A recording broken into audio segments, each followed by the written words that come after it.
voir. Vous êtes content de me voir? Un peu plus que ça. Est-ce que vous êtes content de me voir? Oui! Allez les bras et tout. Parce qu'en fait, si on est là ensemble, c'est pas seulement parce que vous êtes content de me voir moi, c'est parce que vous êtes content d'être là. Et regardez autour de vous combien on est.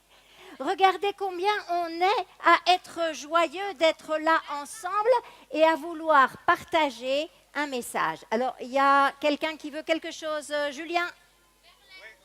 Il y a un enfant perdu. Ah, il y a un enfant égaré. Merlin. Est-ce qu'il y a les parents de Merlin? Oui, il est derrière.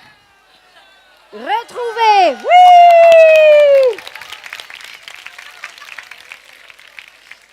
Et voilà.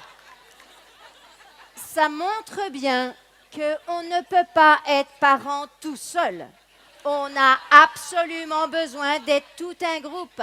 Et on aurait vraiment besoin que ce soit toute une société qui soit attentive aux enfants. Et oui, trop souvent, un papa, une maman sont tout seuls chez eux avec... ils croyaient que c'était un enfant. Enfin, ils avaient prévu, ils avaient désiré un enfant. Et c'est vrai qu'avant d'avoir un enfant, on se dit, ça va être merveilleux, on va avoir plein de joie, on a tellement envie d'avoir un enfant, on va s'aimer, on va lui faire des câlins et tout. Et puis nous, notre enfant, il dormira le soir à 20h, et puis il va dormir dans son lit. Et puis en plus, nous, le nôtre, il mangera les haricots verts et le poisson.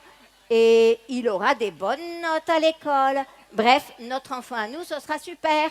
Et quand on se retrouve avec l'enfant réel, eh bien, on se dit que... quelquefois, c'est génial. Hein, quelquefois, il y a quand même des merveilleux moments, des moments où on n'aurait jamais imaginé autant d'amour.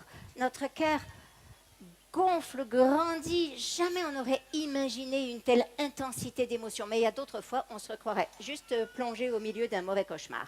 Donc, de temps en temps, on se retrouve juste les deux parents avec un petit alien et qu'on ne sait vraiment pas du tout comment faire. Et c'est vraiment important qu'on soit toute une communauté autour, hein, une communauté solidaire hein, qui cesse de juger les parents, qui cesse de juger les enfants aussi. Bref, une communauté qui partage. Et donc nous sommes là ce soir pour regarder un petit peu plus qu'est-ce que c'est être parent et étudier un petit peu cette histoire de « il n'y a pas de parents parfaits ». Alors, dans la vie avec nos enfants, donc, on avait rêvé que ce serait tout le temps des rires, de la joie, des moments superbes. Et puis, trop souvent, on se retrouve dans une guerre. Et donc, on est là et on lui dit « non ». On lui dit « ça ne va pas ». Bref, on est dans une situation, on n'obtient pas la coopération facilement, alors du coup, on se retrouve, mais parfois dans les familles, mais c'est carrément une guerre de tranchées, et on se sent tout démunis à l'intérieur. Et nos enfants, ça va pas, ils disjonctent, ils font trop de bruit, ils font des bêtises, il y en a qui disent des caprices. Bref, du coup, on va voir le psy, on va voir quelqu'un qui nous aide. S'il vous plaît, aidez-moi, j'ai un problème avec mon enfant. Et alors là, c'est simple, en France, c'est fastoche, ça doit être simple les études, hein, parce qu'il y a une seule réponse, vous devez poser des limites. Ah si, il y a une deuxième réponse, vous êtes coupable, madame. C'est quand même votre faute, vous devriez vous séparer davantage. Vous êtes trop en fusion avec votre enfant, il est nécessaire que, monsieur, vous preniez votre rôle au sérieux et que vous sépariez cette maman de son enfant.